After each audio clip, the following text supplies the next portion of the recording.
Oh, hey, I'm Joe Mack. Welcome back to the channel. It's been about a month, but it was for a good reason. I started Memory, Sorrow, Thorn by Tad Williams. This is the series that inspired George R.R. Martin to write A Song of Ice and Fire. So you know it's got to be good. At least that's what I was hoping jumping into it, because these books aren't small. The first book, The Dragonbone Chair, is what we're going to talk about today. And damn, it was a good one.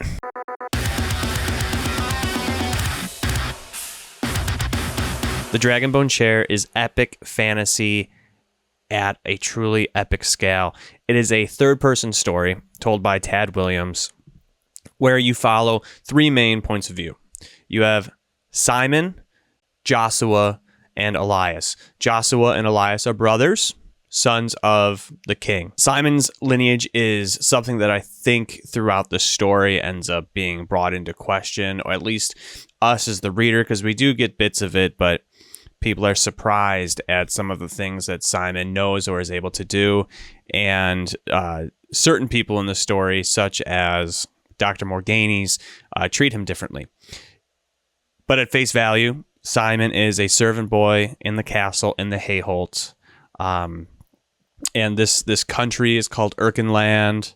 There's neighboring countries. There is the Rimmersmen, and there's the far north where the White Foxes are, or the Norns.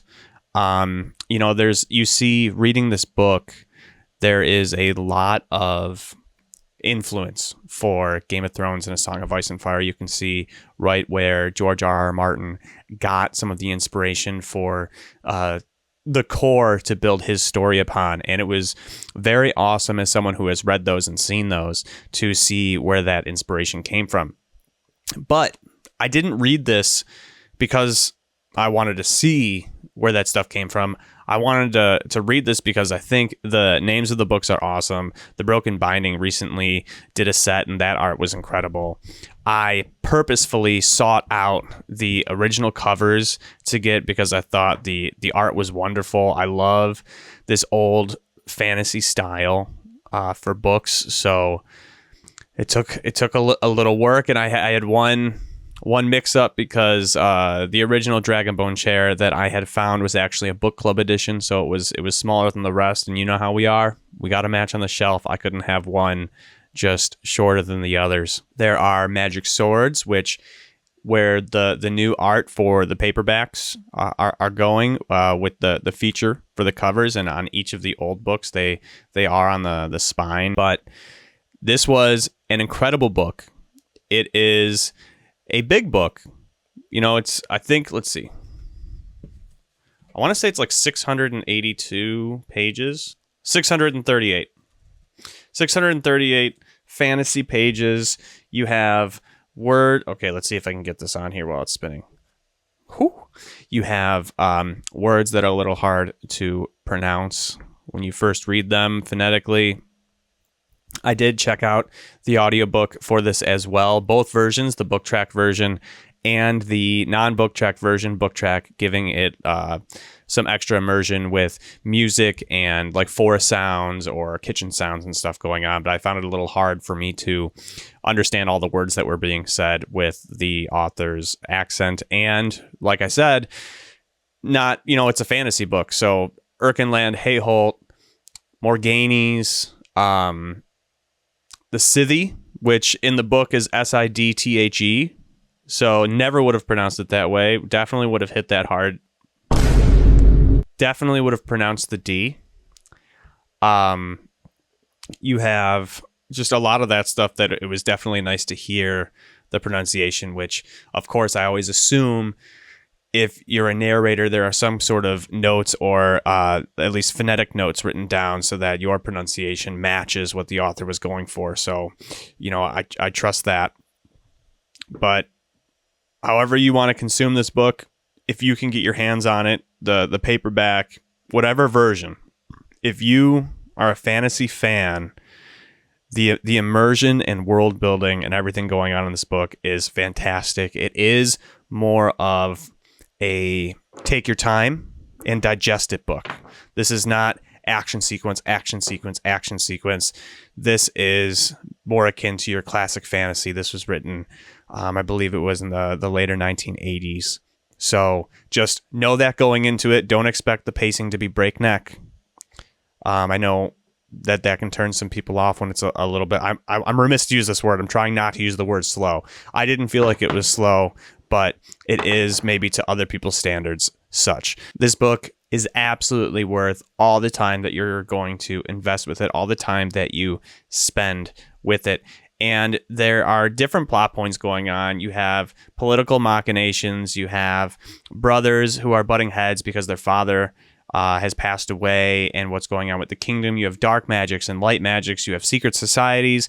Simon's story is not necessarily coming of age, but you can tell that his character growth is going to be amazing as the trilogy continues. It is a trilogy. It is finished. All 3 books are out, and there's a whole separate series. I think it's like 5 books long, called The Last Kings of Austin Ard, which is like the continent or world that this whole thing takes place on. So this is finished. This is safe. This is something safe for you to get yourself into, and I think you should do it right now. Honest to God, I don't think you should wait, whether you're in a slump or not, whether you're in the middle of something else or not. This is gonna surprise you, and this is gonna be such a great time. You should definitely read this. Absolutely. I can't recommend this enough. It blew me away. I know I keep saying I want to get into shorter fiction, get into short stories, some more easily to digest things after reading all these chonkers, but God, I'm addicted. I can't stop myself. I gotta have it. I need it. I'm very happy that this was worth all the time and all the effort to get through it. I'm sorry it took so long for me to read through it and to get to the end and to get a video out to you guys again. But I'm so happy that I finally dove into this and I didn't wait. This really is your classic medieval fantasy setting come to life. And every time you get to switch focal points, whenever you switch from one character to the other, they're so distinct and unique, both in the way they speak, the way that they have different relationships with characters, with each other, with the world. You can really tell how each of these characters developed under different circumstances. You can see that when characters run into each other or run into characters that So when Simon runs into someone, and then eventually that someone runs into, say, Joshua, you can see the difference in relationship between the someone and one of those main characters. So far as how they're spoken to, the respect given, even Elias, the respect given, whether anything emotional going on, depending on who's speaking, whether you're getting any of the thoughts from the someone, because it is third person. So there is a little bit more of that stretch omniscience, knowing what's going on in other people's heads. It's not so, it's not like we're in Joshua first person. It's third person. So we get a lot more information going on in the world as a whole. The side characters are written wonderfully.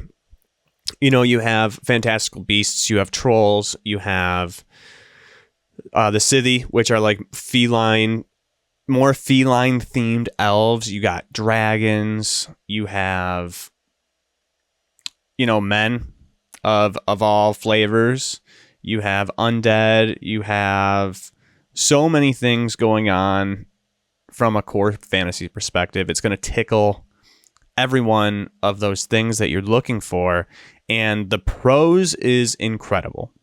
The way that Tad Williams has written this book to pull you in and immerse you in this world, regardless of what someone might talk about pace, right? It's a longer book. It's a first book, so it has to do a lot of that heavy lifting with the world building.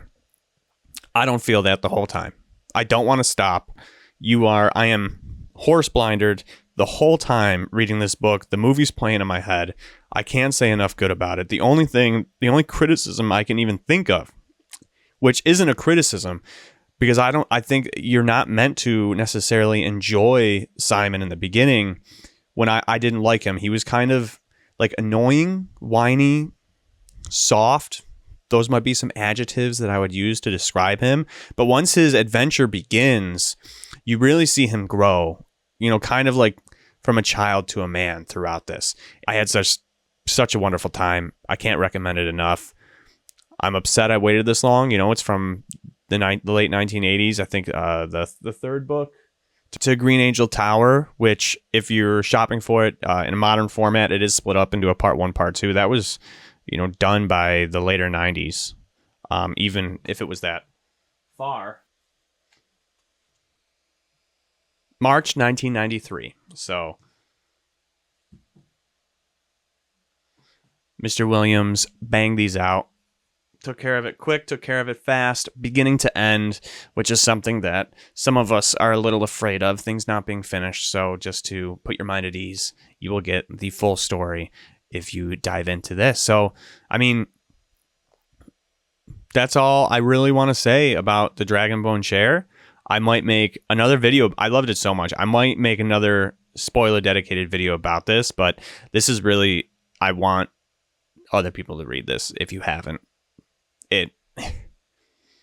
It's a must read. It really, truly, honestly is. I think it was absolutely fantastic, and I think that you'll love it too. So, let me know. Have you read Memory, Sorrow, Thorn? Have you already read the Dragonbone Chair and you were here to see what I thought about it? Or are you about to pick it up? Let me know. Get in those comments. Love you. Bye. I don't remember. What was I going to say about that? I don't remember where I was going. It's too bad. This might be the blooper at the end of the video. I got to watch it back.